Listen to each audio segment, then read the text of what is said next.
In the sky, Zhang Yi and Feng Guangyuanjin were in a stalemate as neither of them could defeat the other in a short time. To put it simply and straightforwardly, Feng Guangyuanjin's greatest ability, his immortality, and Zhang Yi's spatial ability tend to be heavily defensive. The clash of the two was like the collision of two shield men. But Feng Guangyuanjin and Jinguji Saikairo were obviously more impatient due to the impending arrival of the Samsara squad. If they continued to delay like this, the battle situation would be very unfavorable for them. Although Zhang Yi didn't trust anyone from Blizzard City, he still relied on Gao Changkong's promised support and fought with the intention of holding back the eclipse moon. He quickly swept his eyes across the entire battlefield, mentally calculating. He managed to hold back two high-level fighters of the Eclipse group. Couple that with the created time pressure and local battles and challenges below, a natural advantage had been formed. However, if the situation takes a turn for the worse, it would depend on whether he managed to eliminate Feng Guangyuanjin first, or his dimensional space get corroded by him. But speaking of challenges below, in another battlefield, Dagonghui Yanjin and Bailey Chongqing fought very fiercely, but neither of them have had the chance to overwhelm the other. Bailey Chongqing looked at the war maniac in front of him. His expression was particularly solemn, without the slightest excitement. He took out a pill and threw it into his mouth. This was obviously compound number 5. Such a dangerous thing that even captain-level figures dare not use easily. But now, Bailey Chongqing was clear about the current situation. Someone in Blizzard City wants to get rid of them, so no one can be counted on. If he wants to annihilate his opponent, he must burn his life force and leave no room for a comeback. The figures of Bian Junwu and other teammates who had died in other missions flashed through his mind, and although he gradually had an epiphany in his heart, he was also resolved in his decision. Bailey Chongqing's body suddenly burst out with a trembling breath, and a golden airflow like blood emanated from his limbs and bones, steaming all around him. "You're going to die here today, Ronin." The moment his voice fell, his figure appeared in front of Dagonghui Yanjin. Then a simple yet powerful kick landed on Dagonghui Yanjin's chest, blowing him a few meters away before finally coming to a stop. Dagonghui Yanjin was caught off guard by this, but the moment he realized what Bailey Chongqing had done, he roared in disgust. "This is not fair, you actually took drugs. For a sumo wrestler, taking drugs was an extremely shameful act.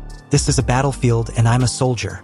Bailey Chongqing replied coldly, "Soldiers are not warriors, and there is no ridiculous concept of fairness but only results. We take obedience to orders as our first duty. Complete missions and defend our country, even in a life-and-death fight. This is our greatest mission, so you must die here. Fuck fairness." Bailey Chongqing, with his raised halberd, leaped high in the air, and with a reverberating clang, his attack collided with Dagonghui Yanjin's dragonfly blade before he landed, causing a terrifying shock wave. Bailey Chongqing's speed was too fast and his strength was too strong, so Dagonghui Yanjin was whipped away like a sack, instantly sweeping away the ice and snow within a radius of hundreds of meters. With trembling knuckles, he held his breath and clenched the dragonfly blade in his hand. "Neon bastard, I thought you were so strong. But without the power of that divination is this all you're made of?" Bailey Chongqing stated in a flat tone. And for the first time, Dagonghui Yanjin actually lost in the contest of strength. Bailey Chongqing's sudden change made Dagonghui Yanjin's pupils shrink, and a sense of crisis of death instantly enveloped him. At this moment, he suddenly remembered that Mayumi Takeuchi's predictions were useless, so he didn't know what the outcome would be. Once the emotion of fear began to arise, no matter how he comforted himself psychologically, he was destined to fall into a disadvantage. Bailey Chongqing, trailing his Feng Tian beside him, made an explosive dash on the snow. "You Japanese like to learn everything from our Huashu country, right? You even came up with someone like Honda Tadakatsu who imitated Lu Bu, the best general in the Three Kingdoms. What a ridiculous joke. Today I will show you what a top military commander is." You see, the reason why Bailey Chongqing changed his weapon to Feng Tian Huaji was primarily to deal with the dragonfly blade of Dagonghui Yanjin. So as the Feng Tian and dragonfly blade collided fiercely, Bailey Chongqing was in an absolute advantage, and his halberd blade repeatedly cut through the body of Dagonghui Yanjin, but there was no blood, only the fat on his body. Dagonghui Yanjin was hung up and beaten, with scars all over his body, and he didn't even have a chance to fight back, but could only manage to block as much as he could. Bailey Chongqing could not help but look gloomy. If he delays and this battle drags on, once the effect of the drug expires, he will fall into a state of great weakness and probably even die. Therefore, a quick battle must be made. High in the sky, Zhang Yi saw a brief exchange between the two with a calculative look. It seems that Bailey Chongqing has also tied up a large part of Eclipse Moon's combat power. So as his gaze wandered elsewhere, He knew the most important thing now was the pirate group that the other forces were uniting to fight against. On the Tianhai City's coalition side, Xiao Honglian, Xing Tian and the others, together with Uncle Yu and Chunlei, controlled the battle with the pirates from a commanding height. We can't get into the front battlefield, so let's help Zhang Yi and the others deal with these miscellaneous soldiers on the periphery, Xiao Honglian stated authoritatively, and Xing Tian couldn't agree more. Their strength was neither on the level of an investigation team nor the Eclipse Moon, and they knew without any superiority complex. But they could still give it a try against the pirates. A milky red aura appeared on Xing Tian's body, and the power of his Legion ability was activated, directly extending to hundreds of people around him. At this time, the pirates, led by one of the leaders under Canute, roared and ran towards the natives of the city. Bullets streaked across the ice and snow sky and shot towards the pirates' direction. But these pirates, as if injected with chicken blood, still rallied forward effortlessly. It became apparent that all the bullets were not causing any damage. They were being blocked by the pirates somehow. Fortunately, Uncle Yu realized the need for heavy artillery and suddenly appeared in front of everyone with a huge and heavy strange suit. Rather than saying it was a suit, it was better to say that it was a combination of multiple high-destructive firearms assembled together to form an extremely heavy and shocking armor. It was a black armored suit with 2 airborne Gatling cannons on the arms, a miniature cannon on the shoulders, and 4 rapid-fire machine guns on the waist. Other visible places were also hung with spare heavy firearms, and the bullet belt was wrapped around his body. This set of weapons, created by Liu Karen, could not be taken down at all without 1,000 pounds of weight. At this time, Uncle Yu took a majestic stance and called out to Chunlei. Since it wasn't the first time the two had cooperated, they naturally had a tacit understanding. Chunlei quickly used his ability to create a huge snowstorm in the direction of the pirates' attack. Although it had almost no killing power, it was enough to cause great confusion to the enemy and interfere with their vision. In the blizzard, they were like lambs to be slaughtered. Uncle Yu roared and activated his weapons.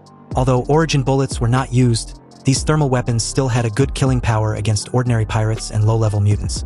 The bodies of the pirates were ruthlessly pierced by high-energy bullets, and a large number of them were shattered in a blink of an eye.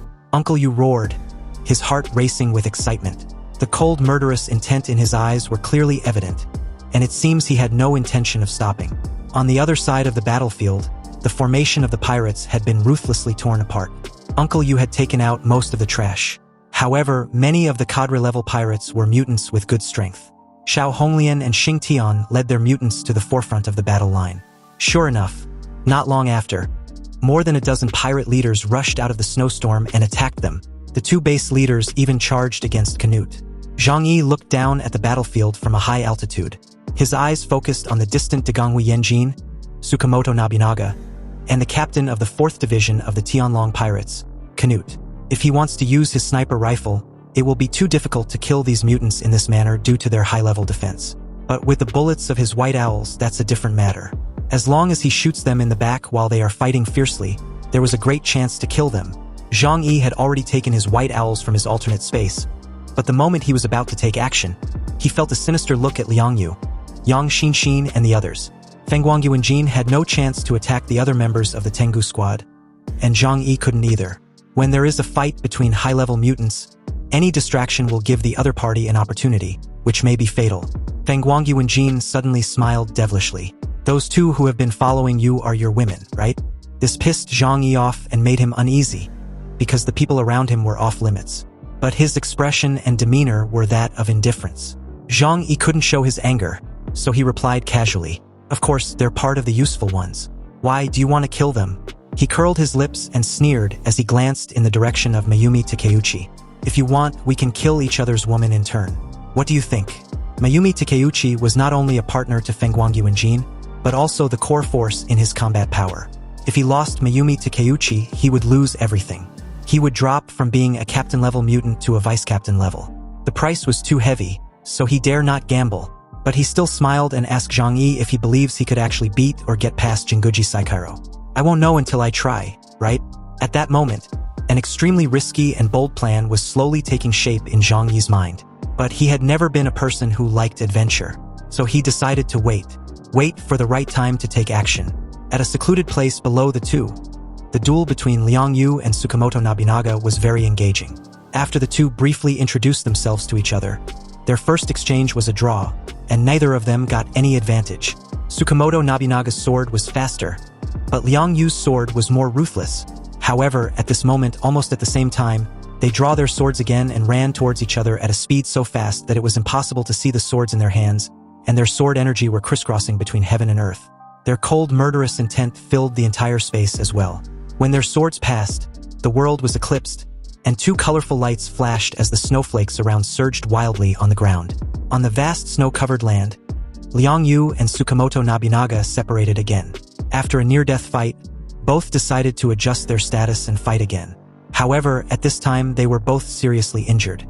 Liang Yu's arm was pierced, and Tsukamoto Nobunaga's left arm was directly cut off. Tsukamoto Nobunaga slowly picked up his sword with his right arm, and although it seems that Liang Yu has the upper hand, that might not be the case for long.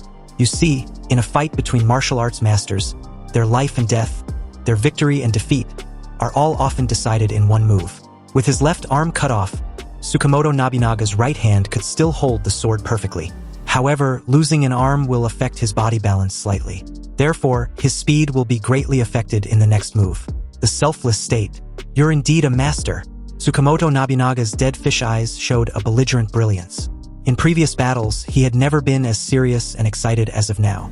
Because he could feel from Liang Yu's gestures that she was a top master, he was completely unbothered by his missing arm. I have never sparred with a sword master from Huashu country. All the martial arts masters I have seen before were all frauds who deceived the world. I didn't expect to meet you here. I'm so lucky. Hearing this, Liang Yu replied coldly. Meeting me will be your last and final misfortune. One of them is a martial arts fanatic, and the other was a martial arts genius who has practiced martial arts since childhood. They are both good at using swords, so after meeting, the battle had been very fierce. The two took a deep breath, closed their eyes, and let their heart be completely quiet. No more fear, no more hesitation, and their sword completely become the only thing between heaven and earth. They were waiting for a suitable opportunity to attack.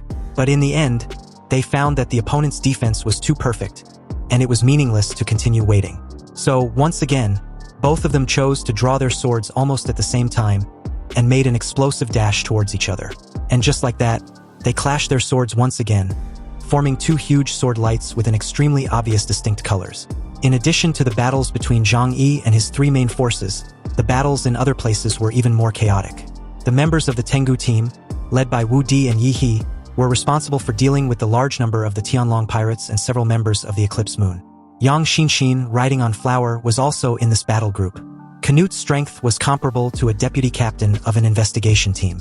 However, he was seriously injured at this time and was unable to exert his full strength when facing against the Tangu team. Canute was currently running circles around them, but his movements were so fast that none of them could keep up. Yang Xinxin stroked Flower's head and spoke softly. She told Flower to look carefully and be sure to capture Canute's movements. Flower's eyes were fixed on the big fish running around. Its eyes were straight. Cats were naturally sensitive to fish, but since this fish was a little bigger, had legs, and was extremely fast, Flower had to focus. Behind Yang Xinxin, an angel with 3 pairs of wings had slowly emerged. Look carefully for his position, Yang Xinxin murmured. The angel behind her had a longbow in her left hand. Then, she took out a wing from behind with his right hand that suddenly turned into a sharp arrow. Yang Xinxin's eyes condensed, and the angel behind her held a bow like a full moon, aimed at Canute's body and released it. A moment later, Canute suddenly appeared behind Lu Yinghao and opened his huge mouth. Lu Yinghao's face turned pale. Even though he had injected himself with adrenaline, his speed was not enough to escape Canute's attack. Canute swallowed Lu Yinghao directly into his stomach. And in that very moment, the golden arrow also shot into Canute's body, but only managed to sink into a small part. It didn't even penetrate his thick scales. Canute glanced coldly in the direction of Yang Xinxin, pulled out the arrow, and gave a mocking laugh. To penetrate Canute's defense, one must have the attack ability of a vice-captain. Although Canute wasn't able to stop Zhang Yi's void ball, he was still very capable of stopping the attacks of these miscellaneous members of the Tangu squad. Before Canute could ridicule the Tangu squad after swallowing Lu Yinghao, he suddenly turned to the side, opened his mouth and vomited Lu Yinghao out. Lu Yinghao was covered in mucus and looked very embarrassed. But he quickly stabilized his body and looked at the huge blue shark with some pride. I'm full of poison, and you dare to eat me? Lu Yinghao, who can control hormones in the body, can turn his body fluids into deadly toxins. So it is undoubtedly a huge decision-making mistake for Canute to swallow him. However, considering his huge size, it is obviously not that easy to poison him. Wu Di's eyes lit up, and he found a way to deal with Canute. At least it can prevent everyone from being eaten by him. Lu Yinghao, use your poison on each of us. Lu Yinghao agreed to this and quickly ran to Wu Di's side. He then bit his wrist and poured his blood on him. The blood became a deadly poison after his transformation. Others also went through this process one by one. Canute sneered at this. If I can't swallow it, I will just use the advantage in size to crush it. You guys really think that I can't do anything to you just because I can't eat you? Let me help you. Sakuraba Yuzugwang, a member of the Eclipse group, raised his hands at the battlefield where everyone was and activated his gravity release. Once his ability was activated, everyone felt that their bodies were many times heavier. Some even found it difficult to run. However, surprisingly, they were not the worst off.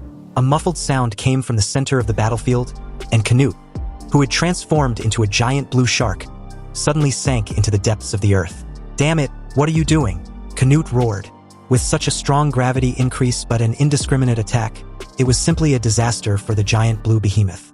Canute wasn't Dagonghui Yanjin, who could adapt to the supergravity through continuous movements, because his current size and weight at this time had far exceeded the scope of humans. Such a huge gravity would only put great pressure on his internal organs. Sakuraba Yuzugwang realized in that moment that the captain of the 4th Division of the Tianlong Pirates couldn't be compared with the sumo wrestler. He tried to apologize, but before he could get his apology out, Canute had already rushed over, and with a loud crackling sound, bit him in half with his massive razor teeth. Sakuraba Yuzugwang was stunned. He never expected to die at the mouth of a temporary ally. But this was the nature of pirates. The moment their interests are threatened, their closest relatives can even be killed. And as for the death of Sakuraba Yuzugwang, the members of Eclipse Moon would naturally ignore it, because they currently couldn't afford a fallout with the Tianlong Pirates. What's more, Sakuraba Yuzugwang was just a small character at the bottom of the ranking in the team. Anyway, the moment he died, the gravity field at the scene returned to normal, and Canute swallowed his body in a big mouthful.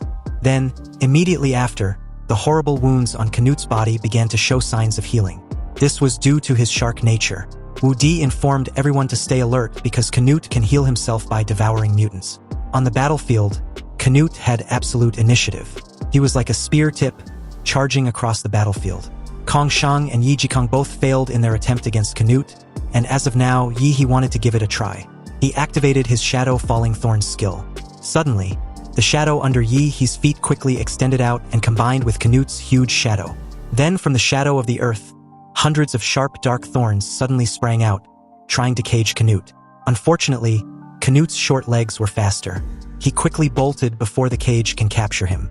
But Wu Di intercepted his escape directly with his floating cannons, causing some damage to Canute, but hardly enough to decide the victory. This made them a bit uneasy.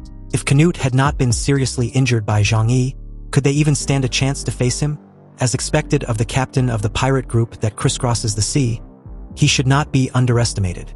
At the same time, Yang Xinshin in the distance also let the angel behind her aim at Canute and shoot her second arrow.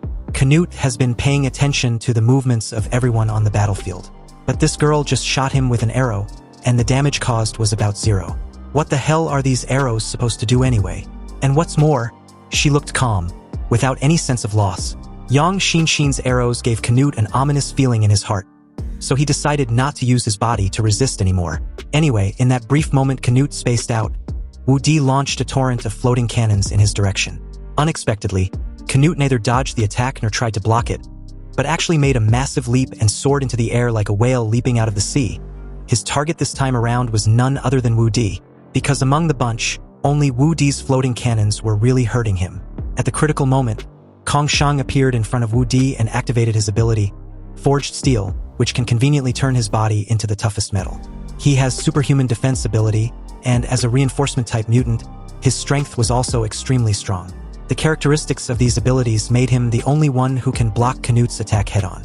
But when Kong Shang stood in front of the huge blue shark, Canute's eyes flashed with a hint of teasing. Anyone who stands in my way will die. This massive blue shark smashed down towards Kong Shang, creating a terrifying shockwave. Kong Shang had no way to dodge, and could only cross his arm on his head to protect himself and try to resist the impact. As a fighting master, he knew very well how to make his body withstand the least impact. The huge crash sounded on the battlefield, and the force of this crash was so great that it directly knocked Kong Shang more than 10 meters deep into the earth. Wu Di's life was luckily saved, but when he looked at the deep pit, he found that Canute had disappeared. He was probably lurking around, waiting to launch another attack. But Kong Shang, the honest man of the former Black Robe team, had his body cut into 2 pieces, charred like a piece of coal. He couldn't withstand the attack of Canute. The members of the Tangu team felt a little sad. But now was not the time to be feeling as such. It's not the first time that they have lost teammates in battle. If they were so sad that they couldn't control themselves every time, they would have died on the battlefield long ago. Now that Kong Shang is dead, how do we solve the problem head-on? He asked Wu Di through his gritted teeth. Canute's ability was way too strong for them, and although he was seriously injured, his level is still far beyond theirs. In addition, he has 2 assistants who are comparable to elite investigation team members, which did not give the Tangu team much chance. Wu Di also looked tangled. Originally, there were 2 top-notch reinforcement-type mutants in their team configuration, but the Tianlong Pirates and the Eclipse group joined forces, and their combat power exceeded their expectations. Zhang Yi, Bailey Chongqing, and Liang Yu, the 3 major combat forces were all tied up. What should they do? There is no other way except to fight to the death. However, in that very moment, the worst hand they could have ever been dealt with suddenly appeared in front of them. Jinguji Saikairo, who had been delayed by Zhang Yi for a long time and could only use himself to protect Mayumi Takeuchi, suddenly joined the fray. A cunning smile appeared at the corner of his mouth as he made his way below with his shikigami. Wu Di saw this scene clearly and was confused like the rest. Why had Jinguji Saikairo suddenly appeared? Wasn't he protecting Mayumi Takeuchi?